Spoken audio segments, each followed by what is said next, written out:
नमस्कार, स्वागत है आपका मेरे चैनल नो योर टेस्ट में, जो कि आपका अपना लैब टेस्ट गाइड है।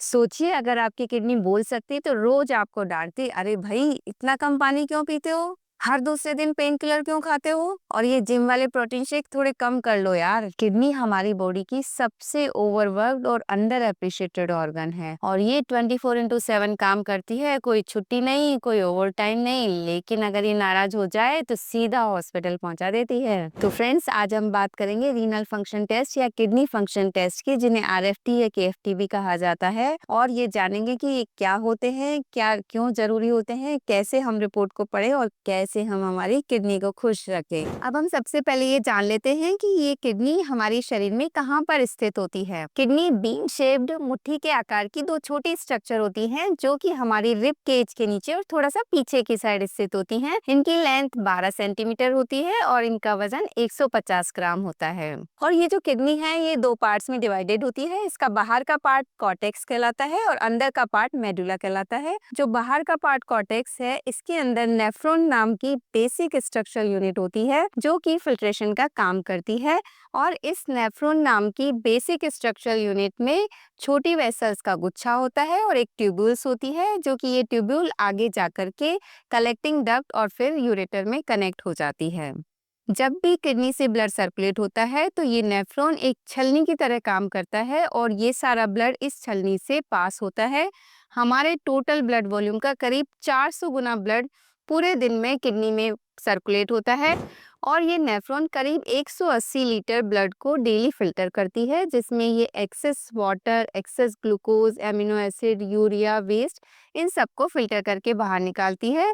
उसमें से कुछ जो जरूरी सब्सटेंस होते हैं वो वापस इसकी ट्यूबुल से ब्लड में रीएब्जॉर्ब हो जाते हैं और बचा हुआ वेस्ट यूरिन के रूप में एक्सक्रीट हो जाता है। और इस नेफ्रॉन का या किडनी का थ्रेशोल्ड 180 मिलीग्राम होता है ग्लूकोज के लिए। मतलब कि अगर हमारे ब्लड में ग्लूकोज की मात्रा 180 मिलीग्राम से ज्यादा हो जाती है और किडनी हमारी अगर नॉर्मल फंक्शन करती है, तो ये एक्स्ट्रा शुगर या एक्स्ट्रा ग्लूकोज यूरिन के थ्रू एक्सक्रीट होती है। जैसा कि डायबिटीज में ब्लड शुगर लेवल बढ़ने से यूरिन शुगर भी पॉजिटिव आता है। इस तरह से पूरे दिन में हमारी किडनी करीब 180 लीटर ब्लड को फिल्टर करती है, जिसमें से सिर्फ 1.5 से 2 लीटर यूरिन बनता है, बाकी सारा फ्लूइड एब्जॉर्ब हो जाता है। और ये जो यूरिन की मात्रा बनती है ये इन सब चीजों पे डिपेंड करती है कि हम कितना फ्लूइड इनटेक ले रहे हैं, क्या एनवायरमेंटल कंडीशंस हैं, और कितनी हमारी फिजिकल एक्टिविटी है, और हमारी ओवरऑल हेल्थ पर भी डिपेंड करती हैं। इस तरह से किडनी का मेन काम होता है ब्लड को फिल्टर करना, और ये हर मिनट में करीब आधा कप खून फिल्टर कर देती है।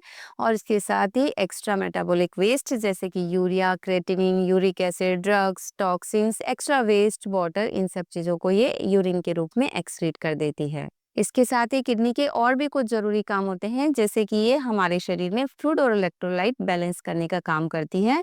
जैसे अगर हम कम पानी पीते हैं तो कम यूरिन बनता है, और ज़्यादा पानी पीते हैं तो ज़्यादा यूरिन बनता है, जिससे कि ये एक्स्ट्रा वेस्ट को या एक्स्ट्रा मटेरियल को एक्सक्रीट कर पाए। इसके साथ ही ये जो हमारे इलेक्ट्रोलाइट्स होते हैं, सोडियम और पोटेशियम, उनको भी बैलेंस करती है। अगर किडनी की प्रॉपर फंक्शनिंग नहीं हो और सोडियम ज़्यादा या कम हो जाए तो इससे ब्रेन लेथार्जिक हो सकता है, और अगर पोटेशियम कम या ज्यादा हो जाए तो हमारे हार्ट पे भी प्रेशर आ सकता है। इसके अलावा किडनी हमारी बॉडी में एसिड बेस बैलेंस को मेंटेन करती है, हमारी बॉडी की पीएच मेंटेन करती है, हाइड्रोजन और बाइकार्बोनेट आयंस को मेंटेन करके, और इसके साथ ही कैल्शियम, फास्फोरस जैसे मिनरल्स का लेवल भी मेंटेन करती है। इस तरह से ये जो सारा मटेरियल छन करके नेफ्रॉन की ट्यूबुल्स में आ जाता है, यहाँ से ये कलेक्टिंग डक्ट में जाता है, कलेक्टिंग डक्ट से रीनल कैलिसिस, फिर रीनल पेल्विस, और फिर उसके बाद में यूरेटर में आ जाता है। यूरेटर में आने के बाद में कुछ टाइम के लिए हमारे ब्लैडर में स्टोरेज रहता है और फिर यूरिन के रूप में ये एक्सक्रीट हो जाता है। अब इसके साथ में किडनी और भी बहुत जरूरी काम करती है, वो है ब्लड प्रेशर को कंट्रोल करना। किडनी रेनिन नाम का हार्मोन सिक्रीट करती है, जो कि रेनिन एंजियोटेंसिन पाथवे के थ्रू ब्लड प्रेशर को कंट्रोल करता है। और इसके साथ ही ये इरिथ्रोपोइटिन नाम का एक पदार्थ भी सिक्रीट करती है, और ये इरिथ्रोपोइटिन बोन मैरो में ब्लड को बनाने में मदद करता है।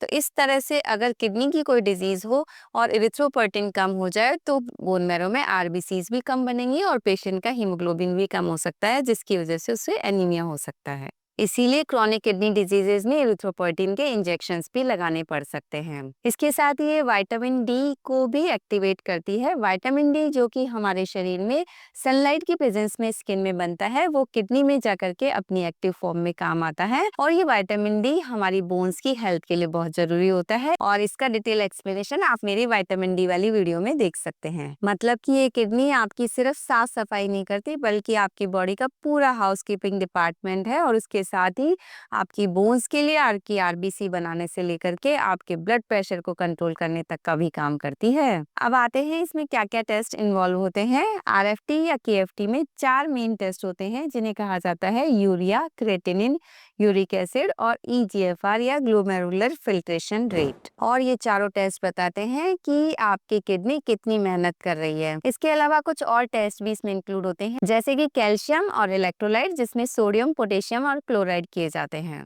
पर आज की वीडियो में हम इसके 4 मेन टेस्ट के बारे में बात करेंगे, जिसमें सबसे पहला है यूरिया। यूरिया प्रोटीन मेटाबॉलिज्म का एंड प्रोडक्ट है। जो भी हम प्रोटीन खाते हैं उसका एक्सेस अमाउंट डीएमिनेटेड होकर के लीवर में अमोनिया बना देता है और अमोनिया फिर यूरिया में कन्वर्ट हो जाता है और फिर ये यूरिया ब्लड के थ्रू किडनी में आ जाता है और किडनी से एक्सक्रीट कर देती है। अगर यूरिया का अमाउंट बढ़ रहा है, इसका मतलब किडनी ढंग से काम नहीं कर पा रही है और यूरिया को बाहर नहीं निकाल पा रही है। तो इस यूरिया के ब्लड में बढ़ने के कई कारण हो सकते हैं, जिसमें से कुछ कारण मैं आपको बताती हूँ।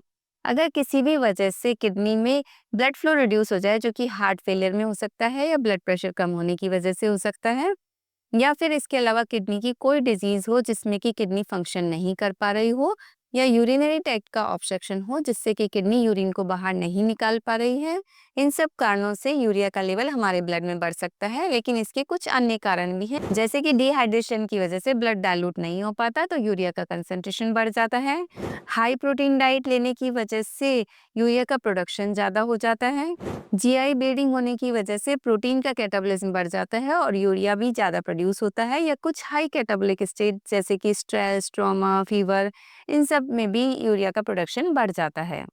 ब्लड में यूरिया के नॉर्मल लेवल्स होते हैं 15 टू 40 मिलीग्राम पर डीएल, लेकिन अगर इसके लेवल्स 80 मिलीग्राम पर डीएल से ज्यादा हो जाएं तो ये डेंजरस जोन में आ जाते हैं। अब नेक्स्ट सबसे इम्पोर्टेंट पैरामीटर है क्रिएटिनिन, जो कि मसल मेटाबॉलिज्म का वेस्ट प्रोडक्ट है और इसे किडनी फिल्टर करती है। अगर क्रिएटिनिन ब्लड में बढ़ रहा है तो इसका मतलब है आपकी किडनी की कैपेसिटी कम हो रही है या ये ढंग से काम नहीं कर रही है। क्रिएटिनिन के नॉर्मल लेवल्स मेल में होते हैं 0.7 टू 1.3 मिलीग्राम पर डीएल और फीमेल्स में होते हैं 0.6 टू 1.1 मिलीग्राम पर डीएल। और अगर इसके लेवल्स 3 मिलीग्राम पर डीएल से ज्यादा हो जाएं तो ये डेंजरस जोन में आ जाते हैं। अब ये क्रिएटिनिन हमारी बॉडी में किन किन कारणों की वजह से बढ़ सकता है, तो इसका सबसे पहला कारण है किडनी में किसी भी तरीके का डैमेज हो, जो कि क्रॉनिक किडनी डिजीज की वजह से या फिर डायबिटीज की वजह से या किडनी स्टोन की वजह से, तो ये किडनी की फिल्टरिंग कैपेसिटी को कम कर देते हैं। इन्फेक्शंस जैसे कि पाइलोनेफ्राइटिस की वजह से भी क्रिएटिनिन का लेवल बढ़ सकता है और हाई ब्लड प्रेशर की वजह से भी किडनी का फंक्शन इम्पेयर होने की वजह से क्रिएटिनिन बढ़ सकता है।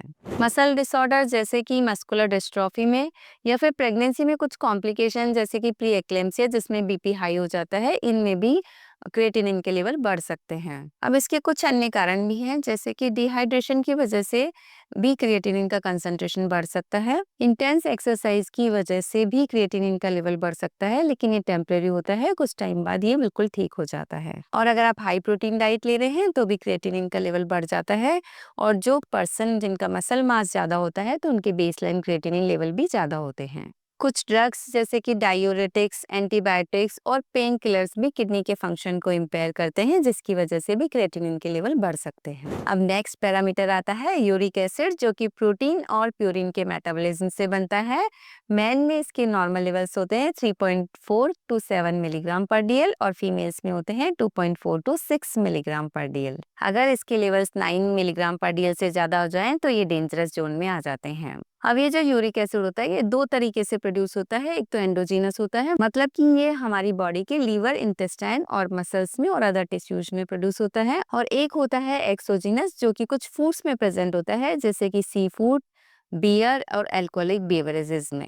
अब ये यूरिक एसिड बढ़ने के क्या क्या कारण हो सकते हैं? सबसे इंपॉर्टेंट कारण होते हैं हाई प्रोटीन डाइट लेना, अल्कोहल लेना, मेनली इसमें बियर और स्पिरिट की वजह से यूरिक एसिड लेवल बढ़ सकते हैं।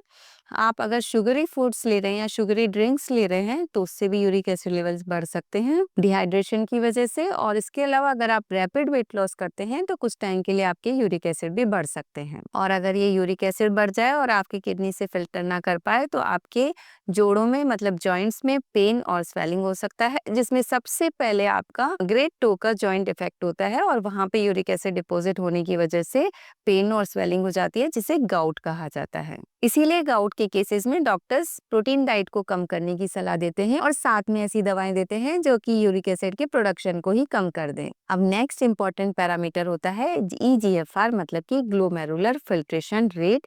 ये असेस करता है कि आपकी किडनी कितने अच्छे से आपके ब्लड को फिल्टर कर रही है और इस तरह से ये आपकी किडनी की परफॉर्मेंस परसेंटेज को बताता है। ये एक कैलकुलेटेड वैल्यू होती है जिसमें क्रिएटिनिन का सबसे इम्पोर्टेंट रोल होता है और इसके साथ ही एज, सेक्स और बॉडी वेट को भी देखा जाता है। अब इस ईजीएफआर मतलब ग्लोमेरुलर फिल्ट्रेशन रेट की क्या इंपॉर्टेंस होती है, कैसे ये किडनी डैमेज को आइडेंटिफाई करने में मदद करती है और किडनी की डिजीजेस को कैसे हम इसके द्वारा स्टेजिंग कर सकते हैं और डायलिसिस के क्या इंडिकेशन होते हैं और इसके साथ ही इन रीनल डिजीजेस के क्या सिम्टम्स होते हैं जिससे हम इन्हें अर्ली स्टेजेस पर ही आइडेंटिफाई कर पाए। साथ ही कुछ रियल लाइफ स्टोरीज, कुछ मिथ्स, कुछ फैक्ट्स, इन सारी चीजों को जानने के लिए मैं डॉक्टर मनिका आपसे मिलती हूँ नेक्स्ट वीक आरएफटी की पूरी जानकारी के साथ। आपको अगर ये वीडियो पसंद आया हो तो इसे लाइक करें, शेयर करें और सब्सक्राइब करें और साथ ही अगला वीडियो एंड तक देखना ना भूलें। तब तक के लिए स्वस्थ रहिए, सुरक्षित रहिए and keep vision on your health.